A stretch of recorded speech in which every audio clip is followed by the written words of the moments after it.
ദൈവനാമത്തിന് മഹത്വം ഉണ്ടാകട്ടെ.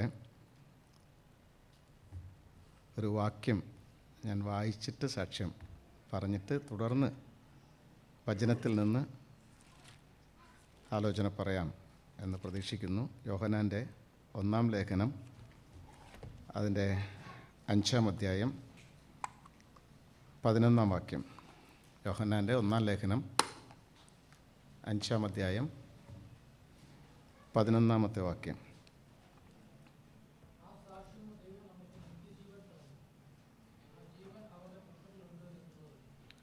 എൻ്റെ സാക്ഷ്യത്തിൻ്റെ പ്രധാന ഭാഗം ഇതാണ്. ആ സാക്ഷ്യമോ, ദൈവം നമുക്ക് നിത്യജീവൻ തന്നു. ആ ജീവൻ അവൻ്റെ പുത്രനിൽ ഉണ്ട് എന്നുള്ളത് തന്നെ. ഞാനൊരു കത്തോലിക്ക കുടുംബത്തിലാണ് ജനിച്ചത്. 9 മക്കളാണ് ഞങ്ങൾ.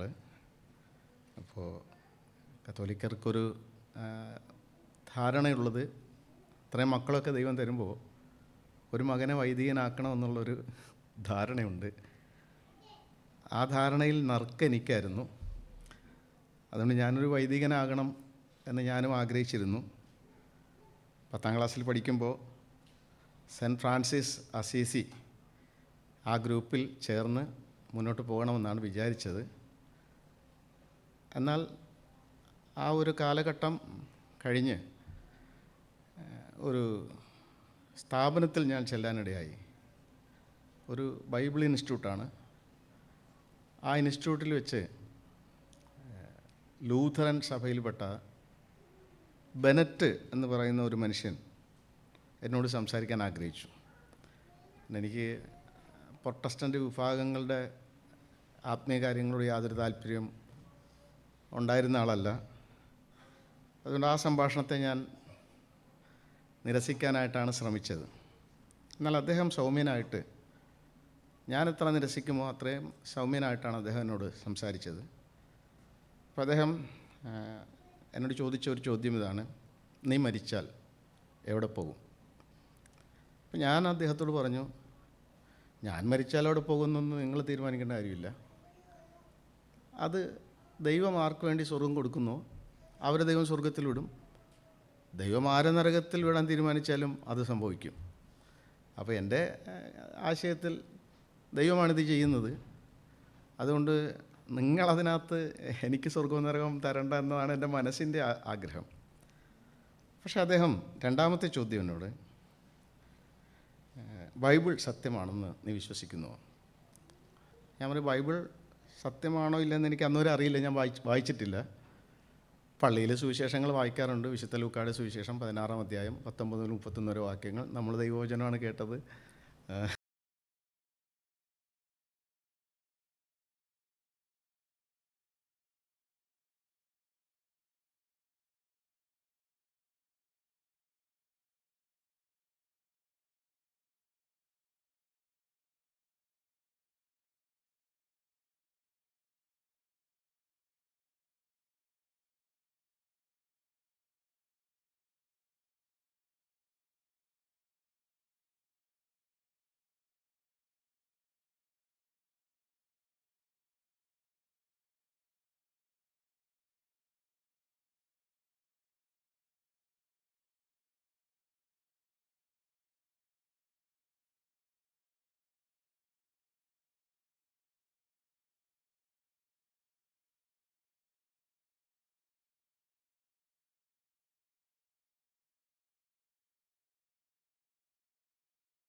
വേർതിരിക്കണം. And at that moment, they were able to understand how the Lord was talking to them to separate Barnabas and Saul for God's work. കർത്താവിൻ്റെ ദാസന്മാർ കർത്താവിൻ്റെ പരിശുദ്ധാത്മാവിൻ്റെ ഉപയോഗത്തിന് വേണ്ടി വേർതിരിക്കപ്പെട്ടവരാണ്. The servants of God are people who are supposed to stand in service of God, in the service of the Almighty God, and more than that, they have to be useful for the Spirit of God's work. കർത്താവ് വിളിച്ച് കർത്താവിൻ്റെ വേലയ്ക്ക് ആക്കിയിരിക്കുന്ന കർത്തൃദാസന്മാരെ കർത്താവ് ഉപയോഗിക്കും. The people who are separated for the Lord's work, we need to remember here how God will use these men for God's service over here. എന്നെ കർത്താവ് വിളിച്ചു, ഞാൻ പൊങ്ങയിലേക്ക് പോകണമെന്ന ഒരു ആഗ്രഹമുണ്ടായി, ഞാൻ അവിടെ പോയി വേല ചെയ്തു, ഒരു പ്രാദേശിക സഭ അവിടെ ഉണ്ടാകാനിടയായി. When God called me into ministry, I desired to move into the area of Ponga over there, and that's where there was a local assembly established over there. കർത്താവിൻ്റെ വേലയ്ക്ക് വേണ്ടി അവിടെ കർത്താവിൻ്റെ വേല ചെയ്യാൻ രണ്ട് ദൈവദാസന്മാരെ വേർതിരിക്കണമെന്ന് പരിശുദ്ധാത്മാവ് അവർക്ക് സന്ദേശം കൊടുക്കുകയാണ്. There we understand how the Spirit of God is communicating to the Antiochian church to separate Barnabas and Saul for God's work. ഈ ശബ്ദത്തിൽ അവർ ചെയ്ത കാര്യം നമ്മൾ വായിക്കുന്നുണ്ട്. അതിൻ്റെ 3-ാം വാക്യത്തിൽ നമ്മളിങ്ങനെ അതിൻ്റെ 1-ാം വാക്യത്തിൽ വായിക്കുമ്പോൾ ഈ സഭയുടെ ഒരു മറ്റ് പ്രത്യേകത വായിക്കുന്നത് 2-ാം വാക്യത്തിൻ്റെ ആരംഭത്തിൽ അവർ കർത്താവിനെ ആരാധിച്ചും ഉപവസിച്ചും കൊണ്ടിരിക്കുമ്പോൾ. We read in verse 3 and 2 combined over there, when they fasted and prayed in worship over there. പക്ഷേ ഇത് നമ്മൾ ഈ ആരാധിച്ച് ഉപവസിക്കുക എന്ന് പറയുന്ന പദം സാധാരണ പെന്തക്കോസ്ത് സമൂഹങ്ങളിലൊക്കെ ഉപവാസ പ്രാർത്ഥനയുണ്ട്. പക്ഷേ ഉപവസിച്ച് ആരാധിക്കുക എന്ന് പറയുന്ന ഒരു പദം ഇവിടെ നമ്മൾ കാണുന്നു. Normally in a Pentecostal denomination, there we understand how they pray with fasting, but here is the first occasion that we see how in worship you fast and pray over there. അവർ ഉപവസിച്ച് ആരാധിച്ചു കൊണ്ടിരിക്കുന്ന സമയത്താണ് ദൈവത്തിൻ്റെ ഈ പരിശുദ്ധാത്മാവിൻ്റെ ശബ്ദം അവർ കേൾക്കുന്നത്. There we need to understand the context, how these people were fasting and they listened to the words of the Holy Spirit over there at that moment. ഉപവസിച്ച് പ്രാർത്ഥിക്കുക, ഉപവസിച്ച് ആരാധിക്കുക, ഇതൊരു പക്ഷേ നമുക്ക് പരിചയമില്ലായിരിക്കാം. We might not be familiar with this context of portion over here to fast and worship or fast and pray over here. ഞാൻ diabetic രോഗം വരുന്നത് വരെയും ആരാധനയിൽ ഫാസ്റ്റ് ചെയ്യുമായിരുന്നു. Before I became diabetic, until that time I used to fast and then come into worship over there. അന്ത്യോക്യ സഭ ഉപവസിക്കുന്ന സഭയാണ്. There we understand the church at Antioch fasted over there. ഇവരെ വേർതിരിക്കാൻ പറഞ്ഞപ്പോൾ അവർ ചെയ്ത കാര്യം നമ്മളവിടെ വായിക്കുന്നത് 3-ാം വാക്യത്തിൽ, അവർ ഉപവസിച്ച് പ്രാർത്ഥിച്ച് അവരുടെ മേൽ കൈവച്ച് അവരെ പറഞ്ഞയച്ചു. When God communicated by His Spirit to them, what we read in verse 3, as a result of their obedience, they fasted, prayed, laid their hands on them and sent them away. ദൈവശബ്ദം, പ്രവാചക ശബ്ദം കേട്ട് അനുസരിക്കുന്നു, ദൈവശബ്ദം കേട്ട് അവർ അനുസരിക്കാനായിട്ടിടയാകുന്നു. In chapter 11 we read about how the prophet spoke and they listened, and here God spoke and they listened over there. ദൈവശബ്ദം കേൾക്കാനും ദൈവശബ്ദം അനുസരിക്കാനും സഭകൾ ബാധ്യസ്ഥരാണ്.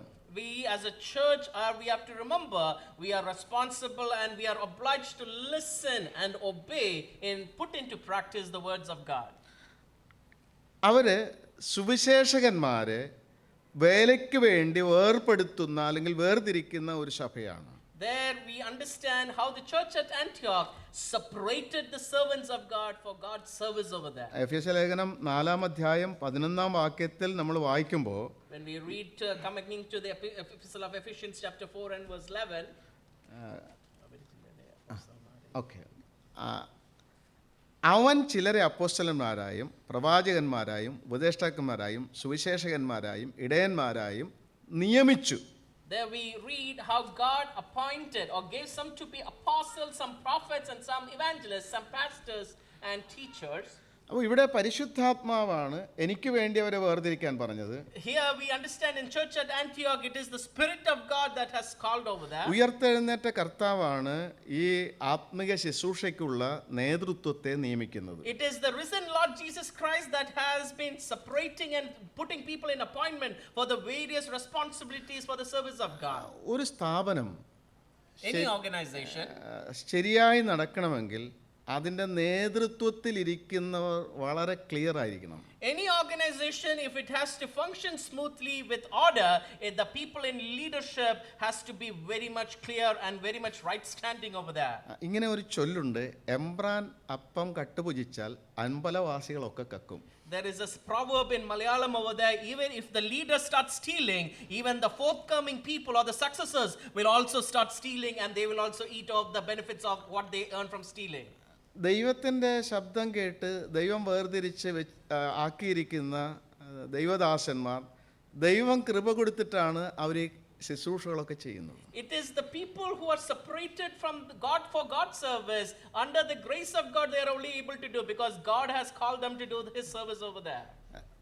ദൈവത്തിന് എന്തെങ്കിലും ചെയ്യണമെന്നുണ്ടെങ്കിൽ ഇന്നത്തെ ലോകത്തിൽ സഭ മുഖാന്തരമാണ് ദൈവം ചെയ്യുന്നത്. If God desires to do something in this time of the world, we should remember it is through the churches of God over here. എന്തുകൊണ്ടാണ് ദൈവം അങ്ങനെ ചെയ്യുന്നതെന്ന് ഞാൻ ചിന്തിക്കുമ്പോൾ I start to ponder on why does God have to do like that?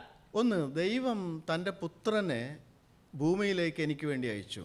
One, we should remember God sent His beloved Son for people like us. എനിക്ക് ദൈവത്തിൻ്റെ മെറ്റീരിയലായ സ്വർഗം ലഭിച്ചു എന്നുള്ളതല്ല, തൻ്റെ പുത്രനെ എനിക്ക് തന്നു എന്നുള്ളതാണ് ഒരു പ്രധാനപ്പെട്ട കാര്യം. It is not a materialistic perspective to understand about receiving a heaven or a palace over there. It is God who gave me His beloved Son to me. അവൻ സ്വർഗത്തേക്കാൾ വലിയവനാണ്. He is above all the heavens over here. അപ്പോൾ ഇന്ന് എൻ്റെ മഹത്വത്തിൻ്റെ പ്രത്യാശയായ ക്രിസ്തു എന്നിൽ ഇരിക്കുന്നു എന്ന് പറയുമ്പോൾ ഞാൻ സ്വർഗത്തേക്കാൾ വലിയവനായ ക്രിസ്തുവിനെ വഹിക്കുന്നവനാണ്. When the passage reminds us about the glory of Christ which is richer in me, we are reminding the glory of Christ which is richer above the heavens over there. ക്രിസ്തുവിനെ ഉദരത്തിൽ വഹിച്ചവരും ക്രിസ്തുവിനെ ഹൃദയത്തിൽ വഹിക്കുന്നവരും ലോകത്തിൽ നിന്നിതരാണ്. Sorry, tell me again. ക്രിസ്തുവിനെ ഉദരത്തിൽ വഹിച്ച മറിയവും ക്രിസ്തുവിനെ ഹൃദയത്തിൽ സ്വീകരിച്ച നമ്മളും ലോകത്തിൽ നിന്നിതരാണ്.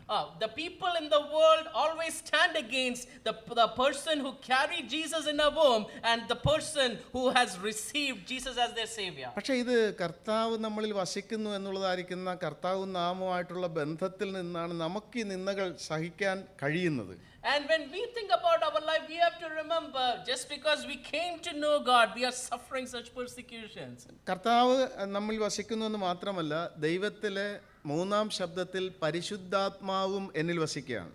Not only Christ dwells in me, we are also able to recognize the voice of God in heavens, from the heavens over there through the Spirit. ഇനി ഞാൻ ദൈവത്തിന്റെ ശബ്ദം അനുസരിച്ച് പ്രവർത്തിച്ചാൽ ദൈവം എന്നിൽ കൂടെ പ്രവർത്തിക്കും. And now when I start recognizing the voice of God, working accordingly to the Spirit of God, there is God working in through me. അപ്പോൾ ഈ അന്ത്യോക്യ സഭയെക്കുറിച്ച് നമ്മൾ വായിക്കുമ്പോൾ അന്ത്യോക്യ സഭയിലെ 13-ാം അധ്യായത്തിന്റെ 1-ാം വാക്യത്തിൽ അവിടുത്തെ നേതൃത്വത്തെക്കുറിച്ച് വായിക്കാനായിട്ട് സാധിക്കുന്നുണ്ട്. Now coming back to Acts chapter 13, now we see about the leadership, about how they were functioning in the church at Antioch. 1-ാം വാക്യം, അന്ത്യോക്യ സഭയിലെ ബർന്നബാസ്, നീഗർ എന്ന പേരുള്ള ശീമോൻ, കുറേനക്കാരനായ ലുക്യോസ്, ഇടപ്രഭുവായ ഹെരോദാവോടുകൂടി വളർന്ന മനായേൽ, ശൗൽ എന്നീ പ്രവാചകന്മാരും ഉപദേഷ്ടക്കന്മാരും ഉണ്ടായിരുന്നു. Please see the line of people that is mentioned over there: Barnabas, Simeon, Lucius, Manaen, and Saul. They were all standing as representative or leaders in the church at അപ്പോൾ ഈ Antioch. അന്ത്യോക്യ സഭ ഇത്ര സുഗമമായിട്ടും ദൈവകൃപയോടും ഈ സഭ ലോകത്തിൽ പോകുന്നതിനുള്ള പ്രധാനപ്പെട്ട കാരണം ദൈവം ആക്കി വെച്ച നേതൃത്വം അവിടെ പ്രവർത്തിക്കുന്നു എന്നുള്ളതാണ്. How does Antioch have a smooth running, or the church at Antioch is moving forward? It's because God appointed leadership is there, and that's what we read here. കർത്താവാണ് അവിടെ ആ ലീഡർഷിപ്പിനെ ആക്കി വെച്ചിരിക്കുന്നത്. It is God who appointed these people in leadership. ഒരു കാര്യം എപ്പോഴും നമ്മൾ ശ്രദ്ധിക്കേണ്ടത്, ലീഡർഷിപ്പിൽ നിൽക്കുന്നവർ വിമർശനത്തിന് വിധേയരാണ്. എപ്പോഴും ലീഡർഷിപ്പിൽ നിൽക്കുന്ന ആളുകൾ വിമർശനങ്ങൾക്ക് വിധേയപ്പെടുന്നു. The people who are standing in leadership, one thing we have to remember, they should always submit to criticisms. ഇപ്പോൾ മോശ ഒരു നേതാവാണ്. We understand about Moses, who is a leader. മോശ ഈ ജനത്തെ നയിച്ചുകൊണ്ട് പോകുമ്പോൾ എല്ലാ സമയത്തും മോശയ്ക്ക് വിരോധമായിട്ടാണ് ജനങ്ങൾ പറയുന്നത്. Every time Moses was leading them forward, we see how the people were rebelling against Moses over there. മോശയുടെ സ്വഭാവം എന്താണ്? ജനം മോശയ്ക്കെതിരെ പറയുകയാണ്. What we understand about Moses' character is people are against Moses. They are standing against him, speaking over ഒരു there. നേതൃത്വത്തിൽ ഇരിക്കുന്ന മോശ അവരോട് കലഹിക്കുന്നില്ല. And a person who is standing in leadership, Moses is not standing and fighting with them or arguing with them. മോശയ്ക്കറിയാം ദൈവമാണ് എന്നെ വിളിച്ചത്, ദൈവമാണ് എന്നെ നടത്തുന്നത്, ഇവരെനിക്കായി പറയുന്നതെല്ലാം ദൈവം കേൾക്കുന്നു. And Moses is very confident. God called me, God appointed me, and whatever these people are saying does not make a difference to me. ദൈവമേ, ഞാൻ ഈ ശുശ്രൂഷ നിനക്ക് വേണ്ടി ചെയ്യുമ്പോൾ ഞാൻ ഈ അനുഭവിക്കുന്നതായിരിക്കുന്ന ഈ അവസ്ഥകൾ നീ അറിയുന്നു എന്ന് ഒരു ഹൃദയം തുറന്ന് ദൈവത്തോട് പറയാനായിട്ട് ആത്മിക നേതൃത്വങ്ങൾക്ക് കഴിയേണ്ടതാണ്. Church leadership should always remember and yield to criticism, remembering, God, I am ready to work over here.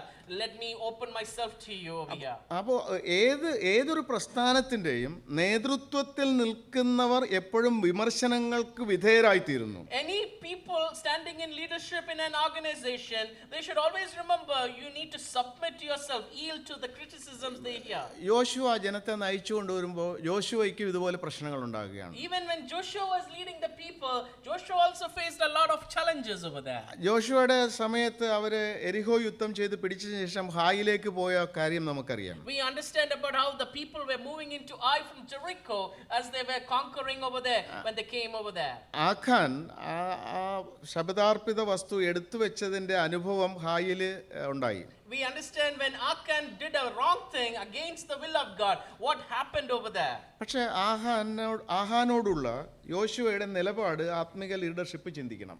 And when Joshua is taking a judgment over there, the leadership we should remember, how does Joshua perform that action over there? അവിടെ അന്നത്തെ കാലത്ത് ചീട്ടിട്ടാണ് കാര്യങ്ങൾ വിലയിരുത്തി കണ്ടെത്തുന്നത്. At that time, people used to find out who is wrong by putting into with full names in a bowl or casting a lot. അവർ ചീട്ടിട്ട് അത് കണ്ടുപിടിച്ചതിന് ശേഷം ആഖാനെ കൊണ്ടുവന്ന് നിർത്തി. And there we understand how they discovered Achan was the culprit over there. അത് ശ്രദ്ധിച്ചിട്ടുണ്ട്.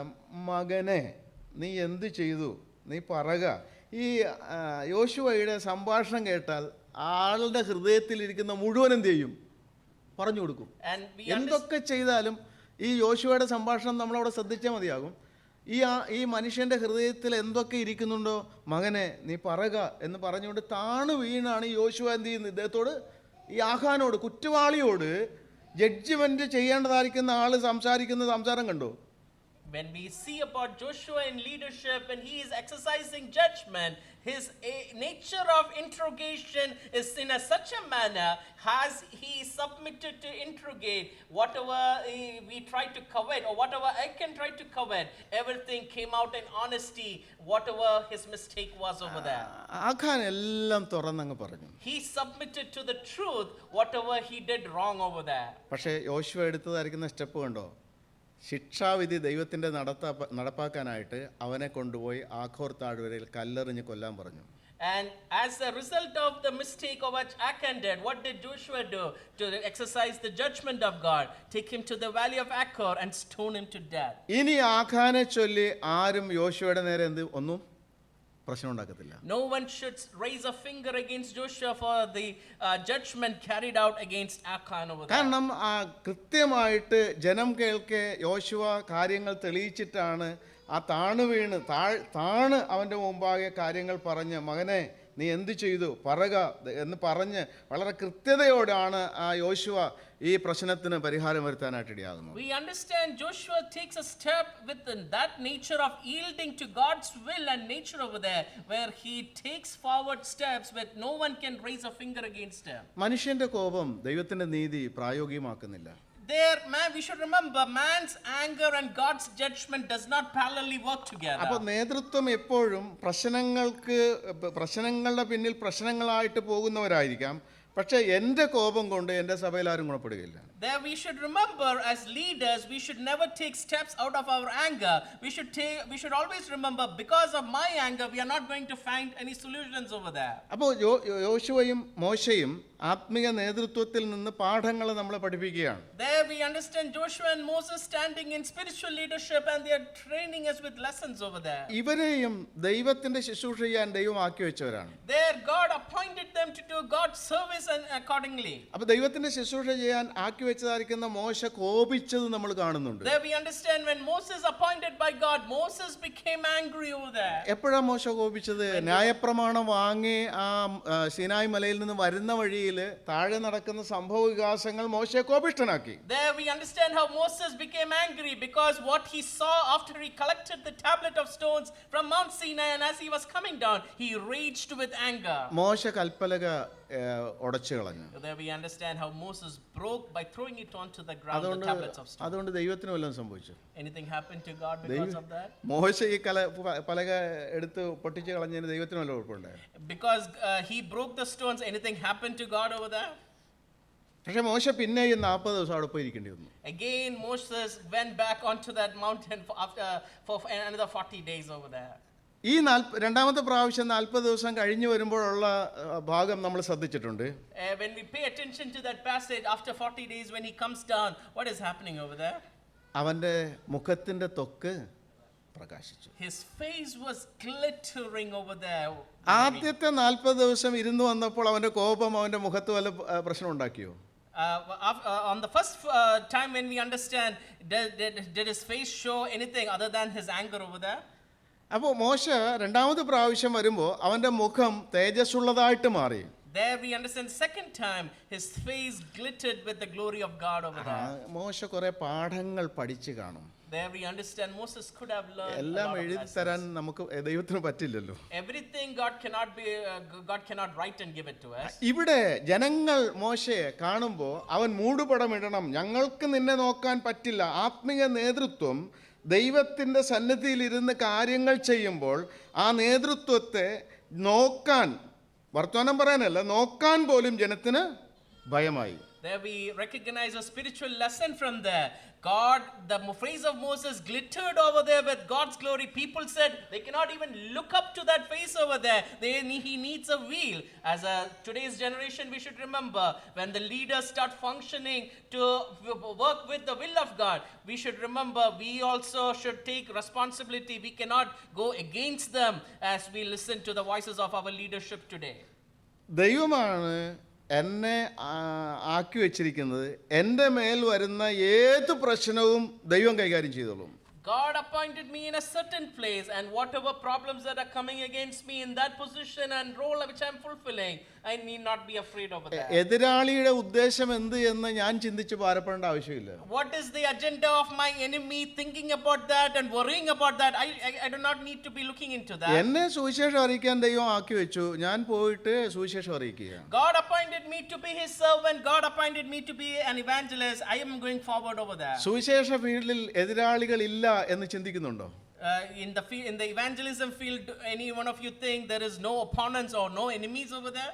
നമ്മൾ രണ്ടായിട്ട് ഭവനങ്ങളിൽ ചെല്ലുമ്പോൾ സുവിശേഷ ഫീൽഡിൽ വലിയ എതിരുകളുണ്ട്.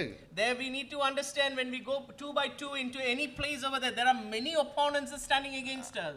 അവരുടെ എതിർപ്പിനനുസരിച്ച് നമ്മൾ അങ്ങോട്ട് പ്രവർത്തിക്കാൻ തുടങ്ങിയാലോ സുവിശേഷം അറിയുമോ ആളുകൾ? When those people start to oppose us, and when we start to be raged or aggravated by them over there, do we preach the gospel there? അപ്പൊ ദൈവത്തിന്റെ ഉദ്ദേശത്തിന് വേണ്ടി ആക്കി വയ്ക്കപ്പെട്ടിരിക്കുന്ന ആത്മീയ നേതൃത്വങ്ങൾ ദൈവത്തിന് വേണ്ടിയാണ് പ്രവർത്തിക്കുന്നത് എന്നുള്ളതായിരിക്കുന്ന ബോധ്യം ഉൾക്കൊണ്ട് വേണം പ്രവർത്തിക്കാൻ. The leadership in every place should remember very clearly, they should be aware that God appointed them and they are functioning as God's ambassadors over there. അപ്പൊ ഈ അന്ത്യോക്യ സഭയിൽ നമ്മൾ കണ്ടു ഒന്നാമത്തെ വാക്യത്തിൽ അവിടെ നല്ല ഒരു ലീഡർഷിപ്പ് ഉണ്ട്.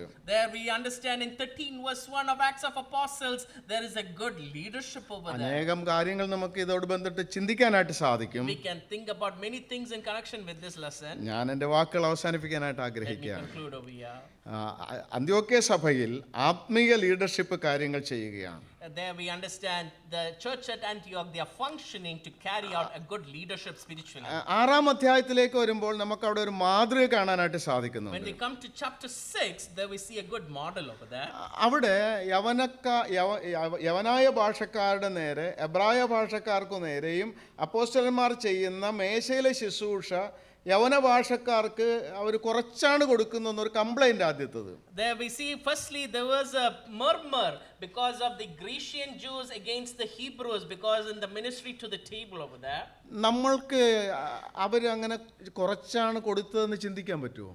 Can we think there was any discrimination in that manner over there?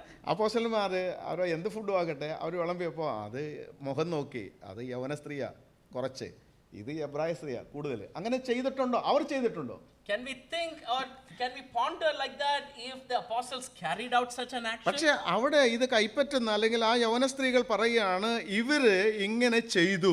But there we see those ladies over there, the Grecian ladies over there, they അപ്പോൾ said, ആത്മീയ ലീഡർഷിപ്പിന് നേരെ ഉണ്ടായിട്ടുള്ള ആദ്യത്തെ പ്രശ്നം നമ്മൾ കാണുകയാണ്. there we see the first problem against the leadership of the church over there. അപ്പൊ ഇങ്ങനെ പ്രശ്നം വരുമ്പോൾ അപ്പോസ്തലന്മാർ എന്താ ചെയ്തത്? When such a problem arose, what did the apostles do? അവര് കർത്താവാക്കി വെച്ചവരാണ്. These people are appointed by the Lord. അവര് പ്രാർത്ഥനയിലും വചന ശുശ്രൂഷയിലും ഉറ്റിരിക്കേണ്ടവരാണ്. And these people are supposed to be spending time in prayer and pondering with the word of God. അവർ അതുകൊണ്ട് എന്ത് ചെയ്തത്? ആ സഭയിൽ നിന്ന് പരിശുദ്ധാത്മാവും ജ്ഞാനവും നിറഞ്ഞ 7 പുരുഷന്മാരെ മേശയിൽ ശുശ്രൂഷയ്ക്ക് തിരഞ്ഞെടുത്തു. What did those disciples do? They selected and delegated these duties to 7 people who could carry out these jobs over there. ഈ മേശയിലെ ശുശ്രൂഷയ്ക്ക് തിരഞ്ഞെടുക്കപ്പെട്ട 7 പേര് ദൈവം നിയമിച്ചവരാണോ സഭ നിയമിച്ചവരാണോ? These people who are selected, who appointed them? Did God appointed them or the church appointed them? അവിടെ ദൈവം ഈ 7 പേരെ തിരഞ്ഞെടുത്ത് ഈ ശുശ്രൂഷ ചെയ്യാൻ പറയുന്നില്ല. മറിച്ച് സഭ ഈ കാര്യം മനസ്സിലാക്കിയപ്പോൾ ആത്മീയ ലീഡർഷിപ്പ് ഇതിനൊരു പരിഹാരമെന്നുള്ള നിലയിൽ ആത്മാവും ജ്ഞാനം നിറഞ്ഞ 7 പുരുഷന്മാരെ ആ ശുശ്രൂഷയിലേക്ക് ആക്കി വെച്ചു. There we recognize how God did not appoint them. The people who were in charge at that time, when they understood it was the need over there, the church appointed such people under the grace over there. അപ്പോൾ ആ അപ്പോസ്തലന്മാർ ഒരു മാതൃക ഇവിടെ കാണിച്ചു തരുന്നു. പ്രശ്നങ്ങൾ നേരിടുമ്പോൾ പ്രശ്നങ്ങൾ കൈകാര്യം ചെയ്യേണ്ടത് എങ്ങനെയാണെന്ന് അപ്പോസ്തലന്മാർ ഒരു മോഡൽ അവിടെ കാണിച്ചു തരികയാണ്. The apostles over here show to us a model of delegation to how to handle the conflicts which we face today. ഇവിടെ വിശ്വാസികൾ തമ്മിലുള്ള പ്രശ്നം അപ്പോസ്തലന്മാർക്ക് നേരെയാണ് പ്രശ്നം ഉന്നയിച്ചത്. Here it is not against the problems with the believers, it is the problems against the leadership over there. ദൈവം ഈ ശുശ്രൂഷയ്ക്കായിട്ട് ആക്കി വെച്ചിരിക്കുന്ന ദൈവദാസന്മാർ വളരെ കൃത്യതയോടുകൂടെ ദൈവത്തിന് വേണ്ടി ശുശ്രൂഷ ചെയ്യേണ്ടവരാണ്. When God appointed servants of God, we should always remember they should work with certainty over there. എന്തിനാ ദൈവം ഈ കാര്യമെല്ലാം ചെയ്യുന്നത്? Why does God have to do all this? നമ്മൾ ദൈവ വഴിയിൽ നടക്കണം. Because we need to walk in God's manner, God's ways over here. അപ്പോൾ ആ കഷ്ടവും പ്രയാസവും ദുരിതവും പ്രതികൂലങ്ങളും ഒക്കെ സഹിച്ചിട്ടാണ് കർത്താവ് നമുക്ക് വേണ്ടി യാഗമായി തീർന്നത്. God, our Lord Jesus Christ became a sacrifice for us, facing all the problems, persecutions, humiliations over there. കർത്താവ് അനുഭവിച്ചതുപോലെ ഒരു ലീഡറും അനുഭവിക്കേണ്ട ആവശ്യമില്ല. Just as the Lord suffered, no other leader suffered. അതിന് കർത്താവ് സമ്മതിക്കുകയുമില്ല. And the Lord will not allow that to happen. അപ്പോൾ ഈ അന്ത്യോക്യ സഭയിൽ ആ സഭയുടെ ദൈവകൃപയും ദൈവശബ്ദം കേൾക്കുന്നതും പ്രവാചകശബ്ദം അനുസരിക്കുന്നതും ദൈവശബ്ദം അനുസരിക്കുന്നതും ഉപവസിക്കുന്നതും ആരാധിക്കുന്നതും എല്ലാം ആ നേതൃത്വത്തിൽ നിന്നാണ് ഈ സഭയിൽ കാര്യങ്ങളെല്ലാം നടക്കുന്നത്. We understand how the church functioned over there. The church at Antioch, they functioned from the leadership, about listening, about praying, fasting and worship. Everything functioned from the leadership that God appointed over there. എൻ്റെ സമയം അവസാനിച്ചു. ഞാൻ അതുകൊണ്ട് ഇവിടെ അവസാനിപ്പിക്കുകയാണ്. ഈ അന്ത്യോക്യ സഭയെക്കുറിച്ച് വരും ദിവസങ്ങളിൽ ധാരാളമായിട്ട് പഠിച്ച് ഈ സഭയുടെ ഒരു മാതൃക പിൻപറ്റുവാൻ ദൈവം നമ്മെ സഹായിക്കട്ടെ. May the Lord enable us to follow the model of this Antiochian church as we move forward in the days to come. എനിക്ക് ഇങ്ങനെ അവസരം നൽകിയ സഭയിലെ ഉത്തരവാദിത്തപ്പെട്ട എല്ലാവർക്കും നന്ദി പറഞ്ഞുകൊണ്ട് എൻ്റെ വാക്കിൽ നിന്ന് വിരമിക്കുന്നു. ദൈവനാമം മഹത്വപ്പെടുമാറാകട്ടെ. I thank the leadership of this assembly who has given me this opportunity, and I conclude my words over here.